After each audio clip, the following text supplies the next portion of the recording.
Hello, welcome everyone. I'm Marvin Martens, and this is the first ELIXIR Toxicology Community webinar as part of the implementation study that we have. I will shortly introduce this to community and then start off with the program with 4 speakers today. So as a starting point, the ELIXIR Toxicology community is a relatively young research community that is associated with ELIXIR, this European infrastructure for bioinformatics resources and tools, and helping out all kinds of research communities. For more information, please refer to the white paper.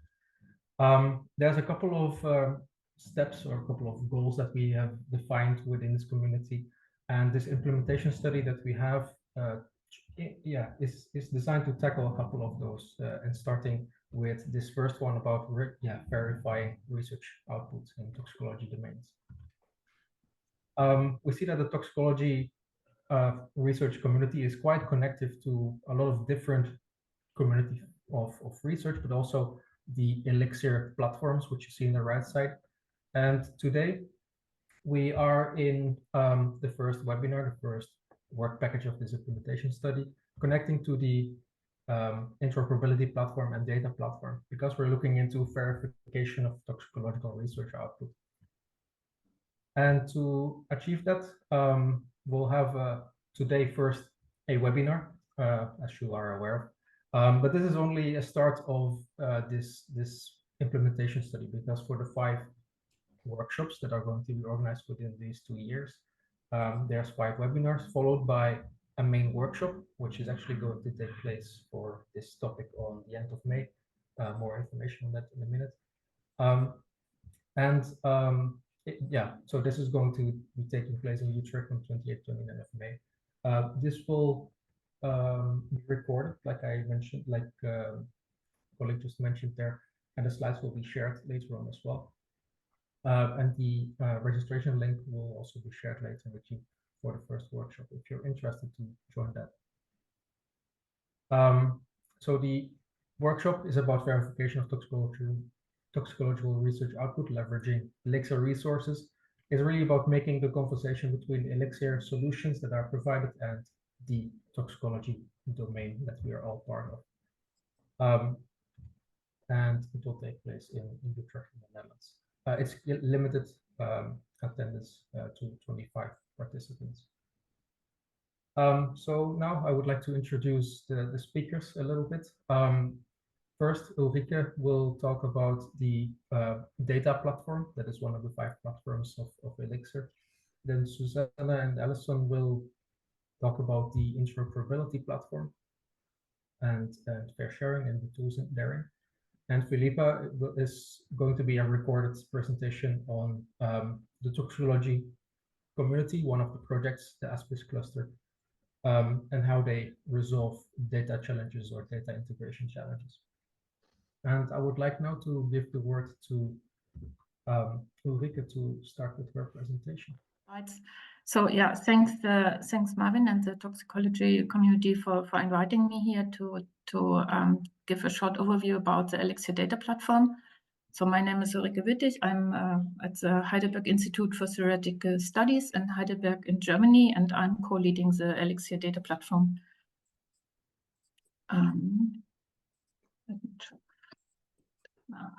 Okay, so the ELIXIR data platform is led by 3 people. So together with me, Patrick Ruch from Switzerland and Silvio Tossato from Italy, we are leading this data platform. And the overall goal or the goals of the data platform are to provide data resources for effective data discovery, deposition, and also for reusing data.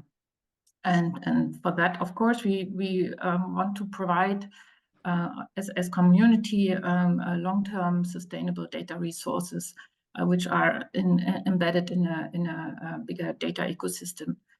And one goal also of ELIXIR is to promote open access as a core principle, which is especially, I think, for the toxicology community often a problem, because a lot of chemical databases are not available as open access. So with this year in 2024, we started a new ELIXIR program, And that's why we have also now some new or additional activities. And with that, we want to support also data submission and brokering of data to repositories. And we want to support credit and recognition. I will explain that in the next slides. And also support scalable curation and define core and community databases. So all these 4 topics of this new ELIXIR program, I want to go into in the details in the next slides here. So one work package is, as I already mentioned, about brokering and data submission, and so this is led by people from the European Bioinformatics Institute, from the EBI, but also from Belgium and Sweden. And it's about integrating different ELIXIR data resources and their with contributors from all ELIXIR nodes, and to have a seamless connectivity and collaboration between these ELIXIR data resources. And on the other hand, it's also to explore and compare the methods of data transfer, of aggregation and discovery, and define and engage with the communities and define best practices. And I think that's also a topic why we want to discuss, or what we want to discuss here, how to engage, especially with the toxicology community. Our activities here are to define the landscape of data brokering. So especially if we are talking about brokering data, so there are different opinions about brokering between resources, from data submitters to or data stewards to resources. And so we want to define some best practices for data brokering, and also try to implement some use cases of best practices. So the goal and the success points of this activity is to have a more transparent way of data transferring, and to collaborate between, so to have an improved collaboration between brokers, data submitters, and repositories. And of course, at the end, we want to have all data, if possible, in the relevant repositories. And so with that work package, we built on already existing brokering activities. So within ELIXIR, we had, for example, a Converge project, which ended last year, where we already had some brokering activities. So one example is showed here on the slide. So from metabolites database to lipid maps, and then to the KB compound database. And there are some ongoing projects also within ELIXIR and also beyond ELIXIR, and all this should be integrated here in this activity. Another activity of the data platform is to recognize, or to give credit and recognition to contributions to resources. So, for example, if researchers submit the data to a repository, that it's also that they get some credit and recognition for that. And for that, we use an Apicuron platform, which is developed at the University of Padua in Italy. And with that, currently it's used for collecting activities of curators of databases. So all kind of curation work in databases can be stored and recognized and collected on this Apicuron platform.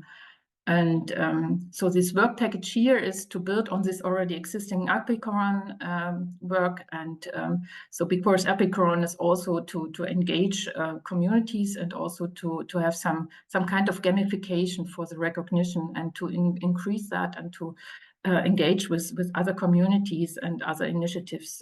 That's part of this work package. And so with that, we want to extend, for example, the traditional or extend the functionality to more than just the traditional biocuration activities which are collected at the moment.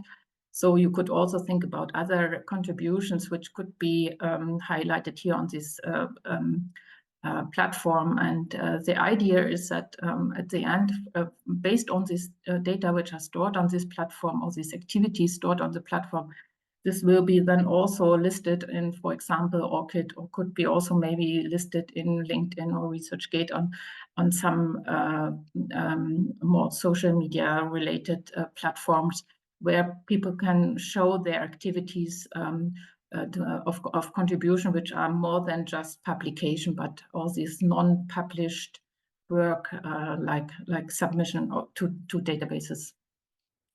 Another work package is about scalable curation support. So this deals with a long tail of data. So what we see as, for example, all these data which are stored in supplementary data of publications.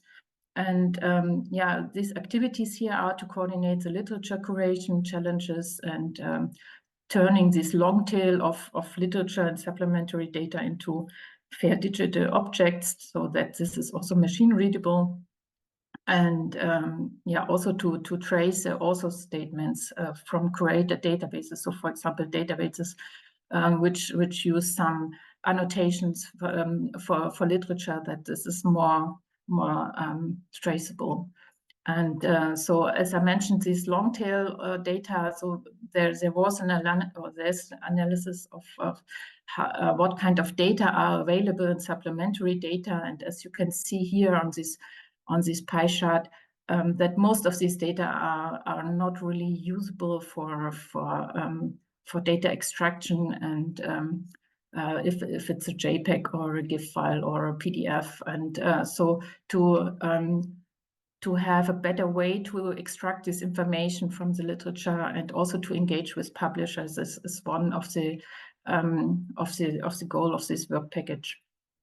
For the last part of these new activities is about establishing a landscape of not only core but also community biological databases. So within ELIXIR, we have core data resources and deposition databases, which are highlighted and labeled as very important databases for the communities or for the biological communities.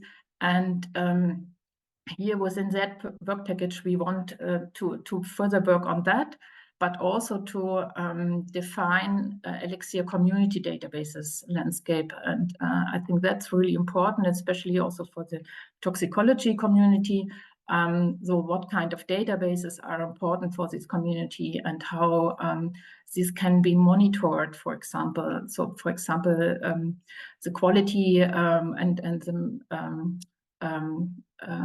the quality work of so if there's a curation, if data are submitted by researchers. So all these kind of matrices indicators should be collected. So as I said, we want to have recommendations from the ELIXIR community. So you can see there are different communities beside the toxicology, and all these communities have their very specific databases, and this should be somehow also highlighted within this ELIXIR network. And this will be based on node-specific services. So because all ELIXIR nodes providing their databases or resources, and this should be then based on this. At the moment, we have in ELIXIR, we have 178 data resources, which are provided by the different ELIXIR nodes. And 31 of them are core data resources. So these are data resources which are fundamental for life science research. And then there are 16 ELIXIR deposition databases, which are recommended as the data resources for submission, for example, of experimental data. And some examples here of the core data resource and deposition databases, which are I think important for your community, are these biostudies or ENA, or also the chemical databases like KB or Campbell. But I think it's important to also think about the more community-specific database, because these are more, let's say, the more general databases. And I think what's important is, for example, the chemical compound database search, this Unicum at EBI in Hingston, where you can search with one search all integrated databases. And I think if we see something similar for the toxicology databases, I think maybe you are more familiar with that. There's the eChem portal, but unfortunately, none of these databases listed here are part of the ELIXIR network. And I think that's maybe some discussion point we should think about. Just to summarize, we have these 4 work packages in the new platform, in the new program for the data platform, and I think all have at some point their possible collaboration points with the toxicology community, and yeah, I think I'm looking forward to a discussion about that in the future. Okay, so that I'm and thank you. If you have any questions, please let me know. Thank you. Otherwise, Ulrike. you can also contact me. Thank you. Yeah, indeed, for everyone, if there's questions, you can also place them in chat. But I would suggest now, since we are limited in time, that we continue with the second platform that is going to be presented by Susanna and by Allyson. So I see you already started sharing the screen. So thank you. Go ahead. Thank you very much. I assume you are seeing my slide. Okay, yes, I'm going to give an overview of the interoperability platform with a focus on the FAIR RDM ecosystem. So first of all, let me thank and acknowledge my colleagues which are leading with me the platform, and that is Chris Evelo, Tony Barrett, and as well as we have support from the hub by Claire Garrard and Fabio Liberante. Only very briefly, because I kind of assume you more or less know what ELIXIR does and what the platform do. This is the generic mission statement of the platforms in terms of we help machine and human to discover, access the data, as well as to analyze the information, so making more accessible, more fair, obviously. What I'm going to briefly present is the process by which we have defined what our strategy for the next period of activity, which is 24-28, with this focus on the FAIR service framework and what actually this FAIR service framework really means. So we have started building this framework since 2011. So as the resources and the tools, the registry, the standard were pulled together or created or co-developed within ELIXIR and beyond, we're starting trying to make sense of what is what do we need to make data fair. And as you can see, the landscape is big, and this is only a snippet of some of the resources that we need: the registry, the standard, the ontology identifier, the tools, the workflow, and so on and so forth. And what we have done, we also monitor how these resources have matured over time, how many have been adopted and recommended by funders, and some have been, and they are part of guidelines for the ORD. Some also are connected and part of more global activity, like the Research Data Alliance, for example. We have collaboration with NIH, we go FAIR. And many of these tools have been progressively used in a number of ELIXIR-driven projects, past and a new one. Here, they're just an example.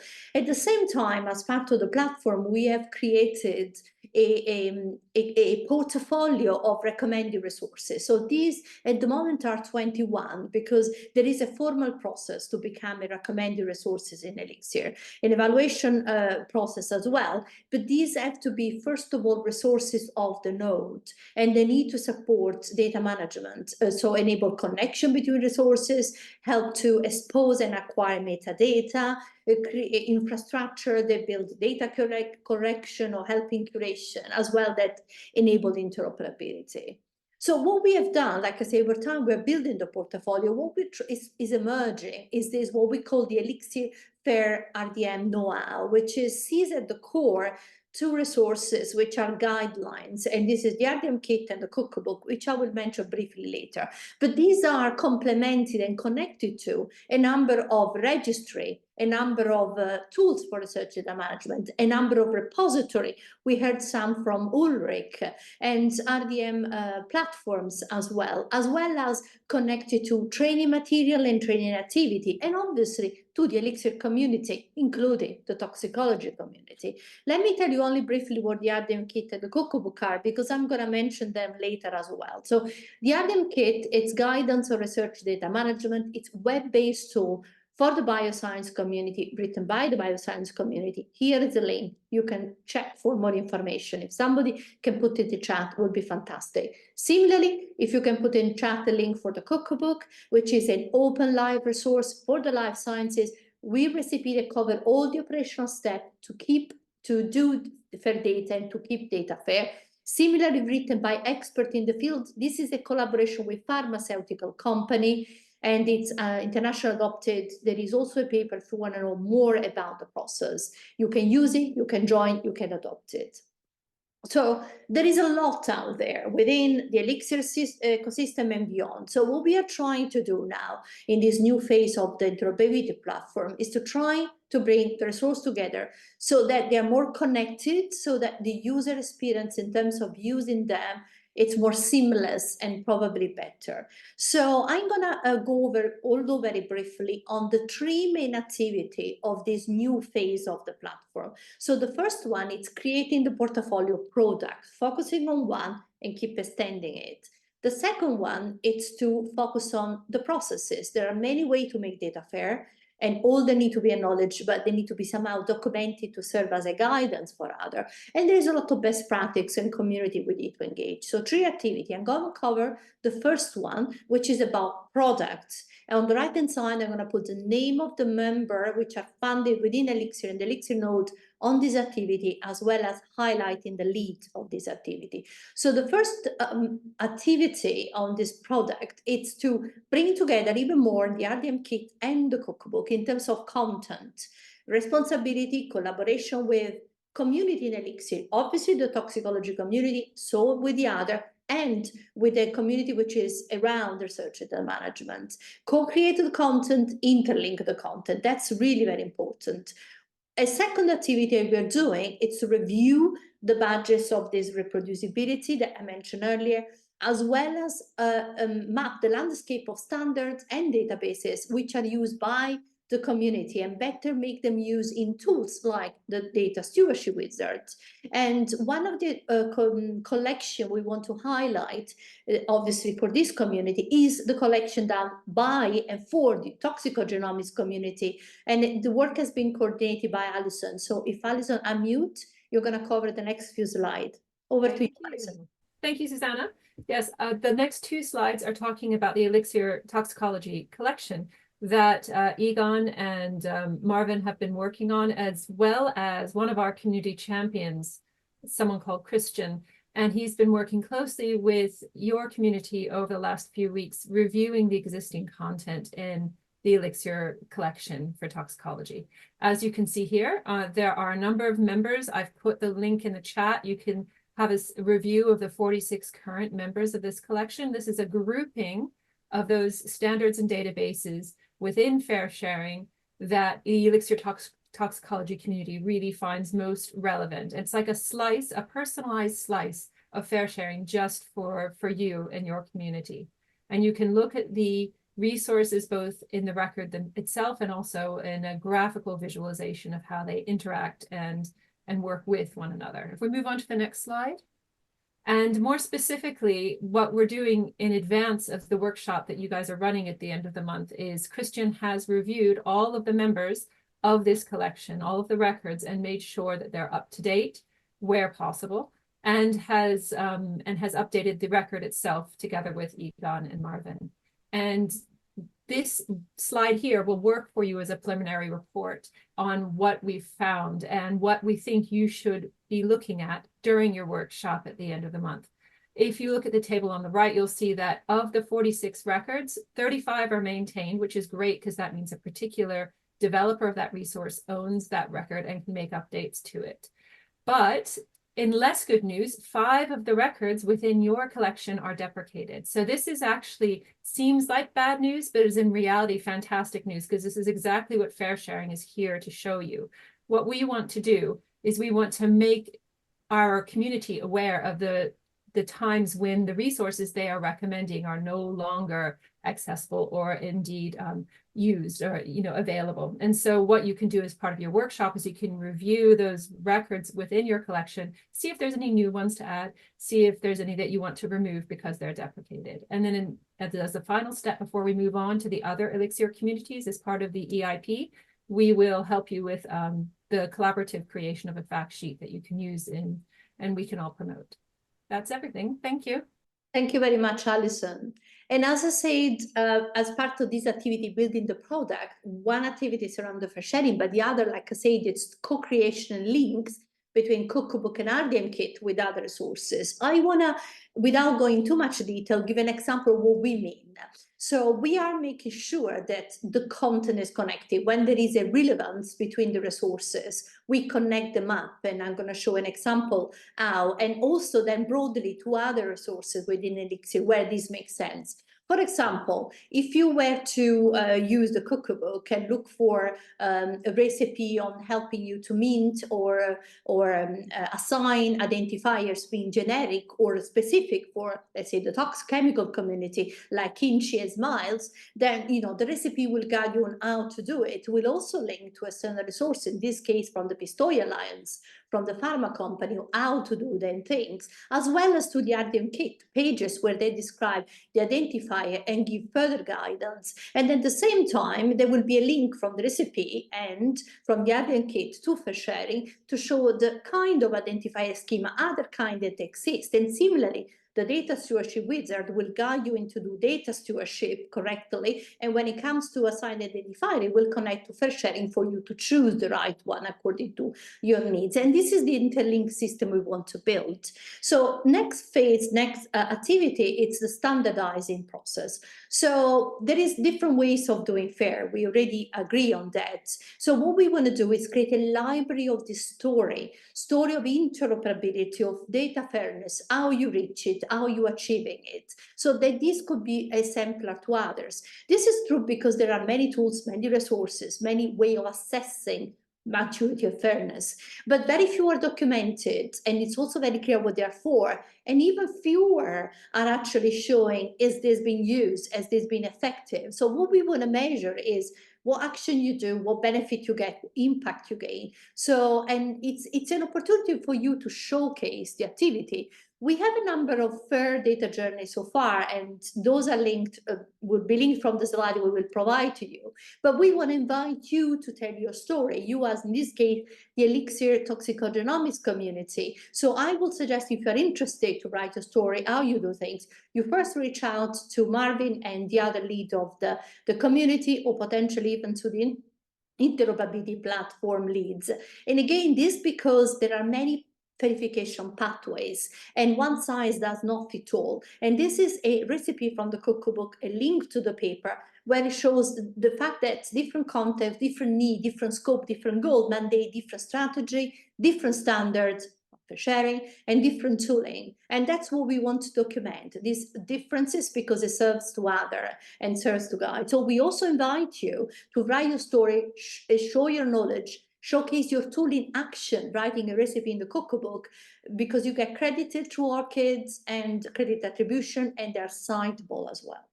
Moving very briefly to the final slide and the final activity of this platform, it's about establishing the practice, bringing together all the community and all the expertise. And this is where we make link not only to the RDM community in Elixir and outside, as well as the toxicology community and all the other community, and the training platform, which obviously it's very important in this context. And with this, I want to thank you again, and we will leave the presentation with all the links. Thank you. Thank you, Susanna and Allyson, for this nice overview, and also for making already some connections to the Elixir toxicology community, as did Ulrike as well. A lot of opportunities from our side to interact with these platforms and yeah, make our data and resources and tools more fair, more accessible, more reproducible workflows, all these kind of stuff. From the chat, there's one question that I think from Michael was already on the presentation of Ulrike, but maybe a question as a whole to the community as well. What could be the reason that there's no toxicological database from this ECAM portal overview? I think that's what was referred to in the ELIXIR core databases. Is the domain too specific? What are maybe I could try to first answer. So I would not say that it's too domain specific. I think that's maybe not a reason to not being a core data resource. I think in general, I checked all the resources on the ELIXIR services, and there is no database about toxicology at the moment, and I think that's a problem. So all these resources are services of the different ELIXIR nodes, so of the different countries, and if there's no country providing a resource which is specific for toxicology, then it's not in the list. So I think that's I think this ECAM portal, what I showed, this is a European effort. So this is, I don't know if this is something specific for a country, for ELIXIR node. But in general, I would not say it's too domain specific. I think if it's at the end a core data resource, this is something different. But to be what we then call a community database, that would be possible, of course. But I think that's the decision of the community, of the toxicology community, if there are services available. Maybe everybody should check in their countries what's available. Yeah, thank you. Yeah, I think that's also why we actually needed this toxicology community to come forward with these kind of databases and the ideas to integrate. Any thoughts from anyone else or questions remaining on the other presentation? If that's not the case, I will share my screen and initiate the last presentation. Good afternoon and welcome to this seminar. It's a pleasure to address this audience for the ELIXIR Toxicology Community webinar. And today I will be telling you a bit more about some of the application of the FAIR practice in the context of efforts towards standardizing toxicology research data. These activities are taking place under the ASPIS cluster, which is a structure grouping three major funded projects by the EU looking at toxicological processes. So with no further ado, I will progress at the scene a little bit about what these projects are actually looking at in the context of these activities. And obviously, since we are talking about toxicology, we are talking about the effect of chemical substances on a number of endpoints in biological systems, particularly looking at the molecular signatures in response to toxic insult or chemical exposure. And this could be through the means of transcriptomics, proteomics, of metabolomics assays, and just to gather data to understand the effect of these chemicals and the path towards the biological adversity. This is also used in conjunction with a number of classic endpoints, which are measured in toxicological studies for many, many years, and to understand how these molecular phenotypes can be understood and related to known endpoints. And to do so, the three projects I will tell you about are actually looking at a number of experimental systems. Different animal models are used. Classically, a lot of toxicology has been done on rodents, but obviously there are many cellular systems in use which need to be described. And for the case of precision toxicology, we're looking at 5 different non-sentient species, which you can see on this slide. And the idea with the new paradigm is to see whether by looking at these organisms, we can, across large evolutionary distances, it is possible to infer the effect of chemicals from one species to another one, and by understanding being able to detect a signature of toxicity and propagate that in terms of understanding of what is happening in terms of cell injury, and to identify the different mode of actions and understand or detect abnormal biological functions. Another very important aspect of this work is to be able to perform bioactivity by grouping, and because of the large amount of chemicals that are produced by the industry, it's not possible to test all of them, but it's possibly an approach to be able to, based on the signal detected for one compound, to be able to perform read across and infer, or at least highlight potential risk associated with certain classes of compound. So really, each of these NAMs will consist of an ontology-driven and artificial intelligence-based computation system with taking advantage of this curated resource that are available for in vitro assays, but also the availability of new in silico tools that are being developed. So the 3 projects I would like to tell you about now are Risk Hunter, which looks mostly at human-centric chemical safety assessment. This is building on a wealth of experience from previous projects, such as OpenTox, for instance, for people who have been doing toxicology for a long time. You know who are the key players here. There is also OnTox, which aims at building a kind of knowledge base of to support generation of risk assessment. And then the project I have the chance to be part of, which is Precision Tox, which looks at leveraging the information gathered from evolutionary diversity to reveal the molecular basis of toxicity. This is the project looking at these non-sentient organisms as experimental setup. So, but I mentioned FAIR in the title of this presentation, and this is what I would like to bring in the light of this work. In a way, what we've been trying to do is to plan for FAIR from the onset, which means that we spent some time, and a few others have been looking at what is the state of the nation in terms of, and perform survey of state of the art.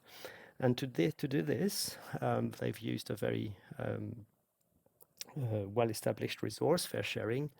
And this has been done to somehow promote the reuse of existing standards. There are many, as you will see, resources available, and to some extent, this large number of resources should be maximized and should be potentialized to really exploit all these previous efforts that have been done in the field to converge and coalesce around a number of syntax and control vocabularies which have been organized. It also means understanding the kind of semantic model we want to build or we want to commit to, as well as the kind of identifiers for a number of resources.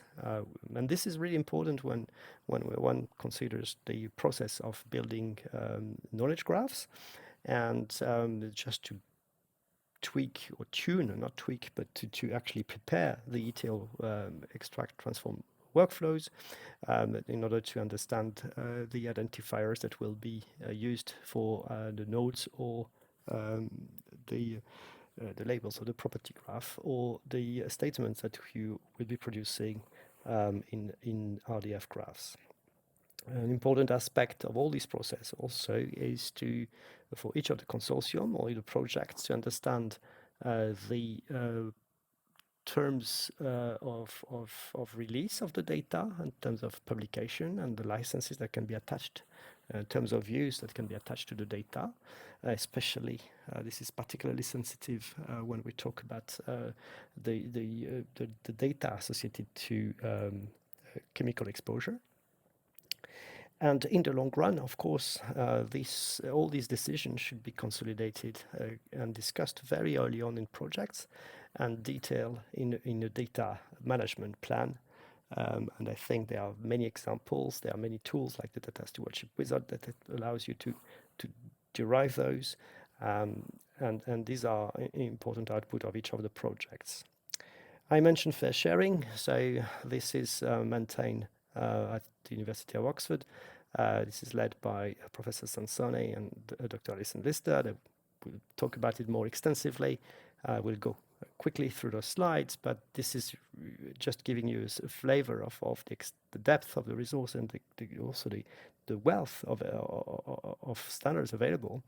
But of course, among those 4,000 records, and a few, a subset of those are really relevant for the field of toxicology. And in a way, that has been an activity under the ELIXIR Toxicology project, a collaboration between FAIRsharing and the ELIXIR community to develop a view, a particular representation of all the standards that are really relevant and meaningful for the community. And this is just to show you an overview of the keynotes, graphical overview. First, to highlight that the community exists in a specific page for communities exist in FAIRsharing. And these pages list the key standards according to 3 dimensions: the syntax, the minimum checklist, and the vocabularies. But there are also links to databases of relevance in the field, and you can see, for instance, in this graph, things like QSAR-DB as a kind of example of databases that are of importance. Of course, these activities are nothing without people, and it takes a huge amount of effort from dedicated champions. I'm just highlighting Christian here for his fantastic contribution, and also the connectivity of the different standardization bodies or communities dedicating energy to the convergence and the spread of the practice of good data management practice. So let's go back to the 3 projects that I mentioned earlier on. And I will start with a risk hunter. This is basically an overview of the data and knowledge management under this program. I can see that this diagram is quite rich, but basically it starts with basically defining the kind of experiments that will be needed, leveraging a test method database that has been compiled by the user, and as the data is collected, it is consolidated or dispatched to the EMBI DBI to biostudies, and a number of derivatization or derivation of models and statistical model is performed. Everything is available through Edelweiss Connect. You have more information about the condition of use, since this is a commercial offering, and basically in terms of data management and analysis, the EU Tox Risk Program has defined an Excel template which has a number of metadata fields. Most of them are anchored in the MIATI minimum information about toxicological experiment checklist plus extensions anchored in the practice for reporting toxicological in human setup.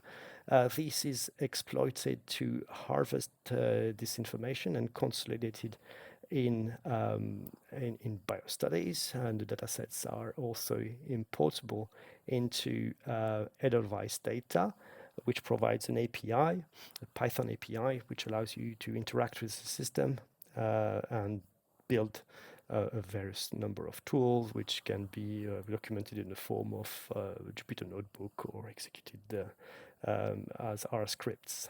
So if you have more information, I strongly recommend to get in touch with Barry Hardy, who is the coordinator of Risk Hunter and the owner of the Edelweiss Connect effort.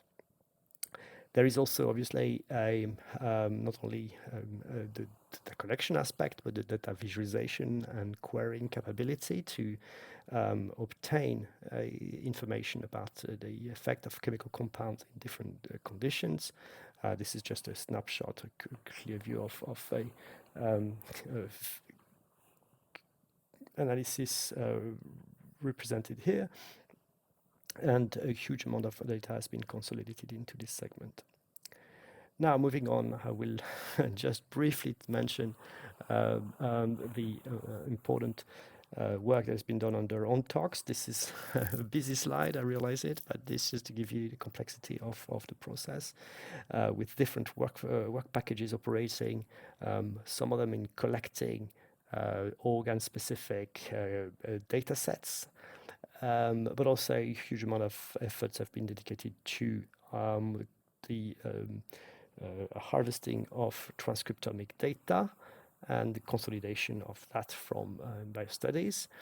And the ultimate goal is to build a knowledge graph, which has been built on Neo4j. It's a label property graph, which is known as ASPIS4j, and point to the GitHub repository for the API if you want to have more information.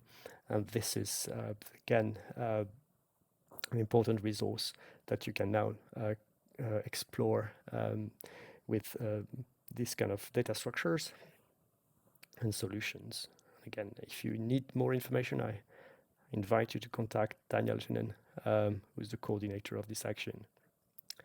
This is just an overview, very quickly, this kind of information that you can query over, just to select a compound, an organ, a cell type, and you will see potentially the effect this chemicals potentially has on a number of molecular targets.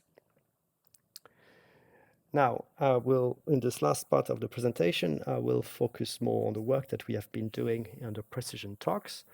And we tried to actually embed FAIR practice from the start and deliver FAIR by design, not only on the software, but also on the data acquisition and making the most of the study design to acquire the data so that people could create their metadata template before they hit the lab. So we try to intervene as early, as upstream as possible in the data management chain. This is showing you the GitHub repository that we have set up. And this is basically an overview of the vision.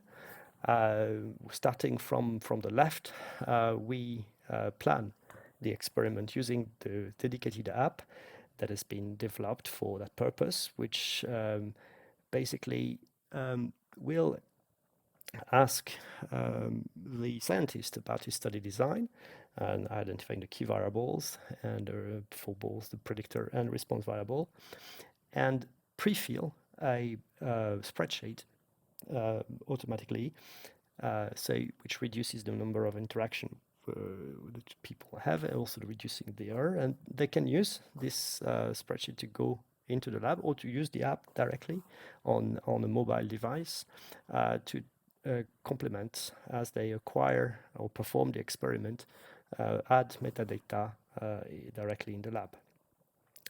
Then, when this is done, as part of the sample collection process, this information is shipped to the University of Birmingham, who will do the molecular extractions for the different fractions for transcriptomic and omic data, perform the acquisition of the data, and then all this information will be persisted to a database that is actually also available for query via a dedicated API.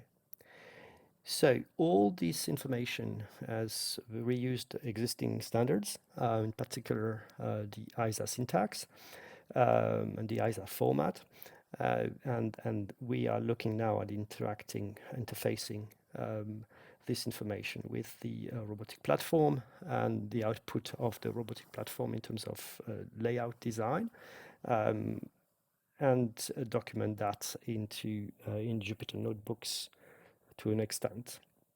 Another advantage of using the ISA syntax is that it is possible to exploit to the full the GraphQL API that has been developed to navigate the experimental metadata, and also the API now provides the ability to export or to convert the ISA JSON or ISA tab metadata into a RDF graph, enabling people to select the different semantic framework depending on their preferences. They have a choice between an anchoring into the OBO Foundry resources, such as OB or others, but also they can decide to export into a Wikidata connected graph or a semantic science integrated ontology. This is entirely to the choice to the user. But the take-home message here is that we have made so that we integrated the user requirements as early as possible, talking to the subject matter expert for developing the annotation requirements and also the expected behavior of the tool. Of course, it's always difficult in this type of projects to deliver the tool at the right time. So that's the issues of phasing from the user specification gathering to the delivery of the software. But I believe that we have achieved that quite well at this stage, for two reasons. We had the luck to be able to exploit a kind of prototyping pilot phase, which allowed us to interact as much as we could with the scientists in the lab and to refine the design, and then be ready for the production phase and deliver the tool on time.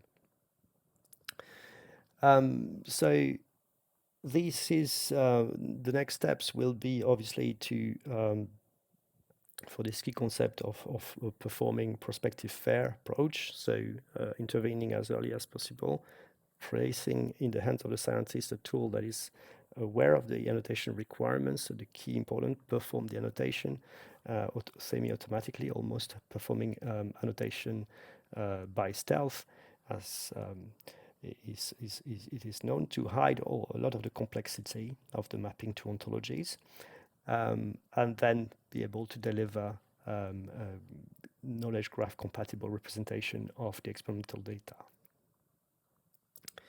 So I think now I will show you a few screenshots of the app. It has been tested on various environment and is basically powering. This is the way to define the data acquisition and the conditions, expressing the condition of the experimental conditions, which are all the values are actually coming from the database. So all the chemical compounds are available from coming from the database of chemical entities, which have all annotated with an anchoring to ontology terms.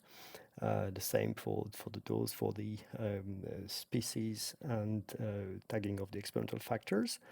Then this is then used to generate a Google spreadsheet, again with a stable identifier. We can and inversion tracking with a bit of provenance information available. And since we have a database backing that up, all the metadata can be also interrogated and provided as a JSON format. and also in ISA-JSON format, depending on the flavor that is requested. So I will finish with also pointing out two important collaboration in the ELIXIR framework. Thanks to the Biohackathon ELIXIR initiative, a supported initiative. We are working currently on a project looking at brokering the multi-omic ISA-JSON representation to EMBL EBI repositories, so to have the ability to dispatch transcriptomic data and metabolomic data to the relevant repositories, and also a collaboration, another project which looks at packaging all the data and metadata in the form of a narrow crate object and the corresponding profile expressed in ISA.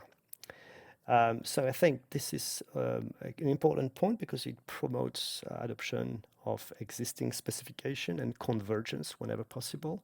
We started exploring the use of research objects and ISA to combine together to package all the information corresponding to the metadata around the experimental setup and alongside with the actual data and computed and workflow, compute data and workflows. That was published in the FAIRcookbook as a set of recipes detailing the different kind of progression towards different maturity level in terms of fairness. And that was actually picked up and developed a bit further by collaborators, Hannah Noyes and colleagues, who published in GigaScience last year, and which detail how they can package multi-omic data as fair digital objects using ISA and ArrowCrate, as well as other data standards. I invite you to consult that publication for more information. This gives you a bit of an overview of the interaction, and again, a lot of existing resources and really promoting reuse. And there is no need to reinvent when a number of existing formats exist. And it's a matter of defining the annotation profile that you need for your community. And this is what we try to consolidate within the Tox project community possibly, and we should look at means to enhance that. And as I said, this is a collaboration with two well-established and entrenched syntax and formats, so specifications, ISA and ArrowCrate. So I think that's it for me. I will stop here, and I will, before leaving you for questions, I will want to acknowledge my collaborators. So Dr. Barry Hardy from Risk Hunter, Dr. Daniel Jenen, Don Tox, Professor John Colborne, Dr. Ralph Weber, Martin Jones, and Marianne Bernard at the University of Birmingham, who have been absolutely fantastic collaborators. Dominic Battista for his extraordinary skills in development, and Allyson and Susanna for their support and the last minute help since I cannot make it today for this presentation. So thank you. Again, I would like to apologize for not being able to answer this question today, but please log the questions and we will be able to come back to you and follow up offline. Thank you very much.